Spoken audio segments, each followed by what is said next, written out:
तो आइए आज ज़ियाबीतस के इलाज के बारे में कुछ बुनियादी बातें करते हैं। मरहम यूट्यूब चैनल को सब्सक्राइब करें और बेल के आइकन पर क्लिक करें। अस्सलाम वालेकुम नाज़रीन, डॉक्टर आसिफ कादरी आपकी खिदमत में हाजिर है। मैंने 1983 में गोल्ड मेडल के साथ MBBS किया, उसके बाद MCPS और फिर ज़ियाबीतस के इलाज में एक डिप्लोमा पाकिस्तान से और एक UK से पास किया। PhD मैंने ग़िज़ायात के शोबे में की है और मर्दाना कमज़ोरी के मौजू पर मेरे कई रिसर्च पेपर्स हैं। मैं पिछले 12 साल से इत्तेफाक अस्पताल में ज़ियाबीतस के शोबे का इलाज करता हूँ और यही मेरा बुनियादी शोबा है। इस वक्त पाकिस्तान में जो रिसर्च के मुताबिक 1,90,00,000 से ज़्यादा ज़ियाबीतस के मरीज़ हैं और आप लोगों से मिलते होंगे, आपने देखा होगा कि हज़ारों में कोई एक मरीज़ ऐसा होता है जिसकी शुगर का कंट्रोल अच्छा हो। तो जाहिर है कि इसकी वजह यह है कि उनके इलाज में कहीं ना कहीं कोई कमी रह जाती है।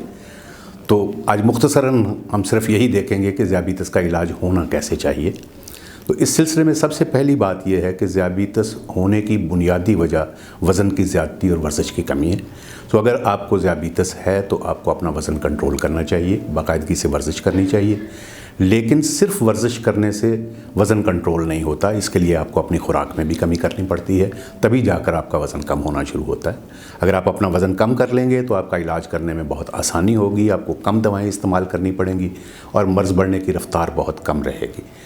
दूसरी अहम बात जो सब लोग जानते हैं वो ये है कि ज़ियाबीतस के इलाज में ग़िज़ा का बहुत दखल है, लेकिन अक्सर लोग सिर्फ मीठा छोड़ देने को मुकम्मल परहेज़ समझते हैं, बल्कि कुछ लोग तो वो भी पूरा नहीं करते, चीनी छोड़ के गुड़ और शक्कर लेना शुरू कर देते हैं। तो ऐसा ज़ाहिर है नहीं हो सकता। गुड़ और शक्कर भी आप बल्कि किसी भी किस्म का मीठा आप लेंगे तो उससे आपकी शुगर फ़ौरी तौर पे बढ़ेगी। लेकिन सिर्फ इतना ही नहीं है, आपके जिस्म में शुगर सिर्फ चीनी और शक्कर से नहीं आती, आपके जिस्म में शुगर दूसरी खाने की चीज़ों से भी आती है। इसमें रोटी, इसमें चावल, इसमें फल हैं, इसमें दूध है, दालें हैं, इन सब से शुगर आती है। इनको हम बंद तो नहीं कर सकते, लेकिन इनको खाने के लिए आपको एक उसका बाकायदा तरीका तय करना पड़ता है जो आपको डॉक्टर साहब बताएंगे। तो ये आप जब कर लेंगे, तो जब आप डॉक्टर साहब के बताए हुए तरीके से परहेज़ करेंगे तो आपकी शुगर को कंट्रोल करना आसान होगा। इससे शुगर ज़रूरी नहीं कि कंट्रोल हो जाए, शुगर कंट्रोल करना आसान ज़रूर होगा। इसके बाद हम आते हैं दवाओं पे। तो ज़ियाबीतस की दवाएं हम हमेशा मर्ज़ की शिद्दत के हिसाब से थोड़ी कम दवाओं से शुरू करते हैं और आहिस्ता आहिस्ता उसको बढ़ाते चले जाते हैं। जब आपकी शुगर कंट्रोल हो जाती है तो फिर जिस सतह पे आपकी शुगर कंट्रोल होती है उन दवाओं को मुसलसल जारी रखना पड़ता है। ऐसा नहीं है कि आपकी शुगर कंट्रोल हो गई तो आपने दवा कम कर दी, आपको दवा जारी रखनी पड़ेगी और साथ साथ अपनी शुगर को भी बाकायदगी से चेक करते रहिए, क्योंकि उसमें अगर ऊपर नीचे हो रहा है तो वो आपको उसका ध्यान रखना है और अगर वो आपसे काबू नहीं आ रहा तो आपको डॉक्टर साहब से बात करनी है। ज़ियाबीतस की जितनी भी दवाएँ हैं इनके असर करने की एक मुद्दत होती है। अगर आपकी शुगर का कंट्रोल दरमियाना सा है तो 5-7 साल या 10 साल में गोलियां असर करना बंद कर देती हैं, उसके बाद आपको इंसुलिन की ज़रूरत पड़ती है। लेकिन जिस तरीके से गोलियों की एक हद है, इस तरह इंसुलिन की कोई हद नहीं है। इंसुलिन की मिकदार हम जितनी चाहे जितनी ज़रूरत हो बढ़ा सकते हैं। तो अगर आपकी शुगर गोलियों से कंट्रोल नहीं हो रही तो आपको इंसुलिन के बारे में सोचना चाहिए। और अगर आपकी शुगर कंट्रोल हो गई है, चाहे वो दवाओं से हुई चाहे वो इंसुलिन से हुई, तो उसके बाद भी आपको ब्लड शुगर चेक करना नहीं छोड़ना चाहिए, क्योंकि खाने की ऊपर नीचे होने से आपकी वर्जिश वगैरह में कमी बेशी से शुगर ऊपर नीचे होती रहती है।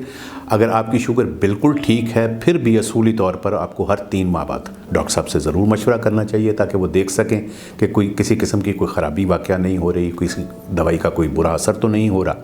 तो इस तरह आप करेंगे तो इंशाल्लाह आपको ज़ियाबीतस से कोई ज़्यादा नुकसान पहुंचने का ख़तरा नहीं होगा। तो यही मुख्तसर गुजारिशात थी। तो अगर आप इस सिलसिले में मुझसे मशवरा करना चाहें तो आप मरहम का प्लेटफॉर्म इस्तेमाल कर सकते हैं।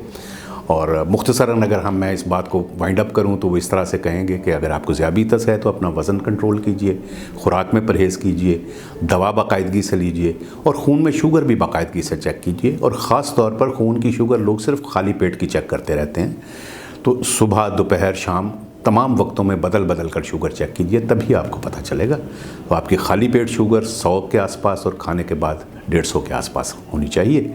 इसके साथ ही डॉक्टर आसिफ कादरी को इजाज़त दीजिए। अल्लाह आपका हामीयो नासिर हो। डॉक्टर आसिफ। मरहम यूट्यूब चैनल को सब्सक्राइब करें और बेल के आइकन पर क्लिक करें। अभी मरहम ऐप डाउनलोड करें और किसी भी मसले के लिए 2000 से ज्यादा स्पेशलिस्ट डॉक्टर से ऑनलाइन ऑडियो या वीडियो कॉल के जरिए बात करें।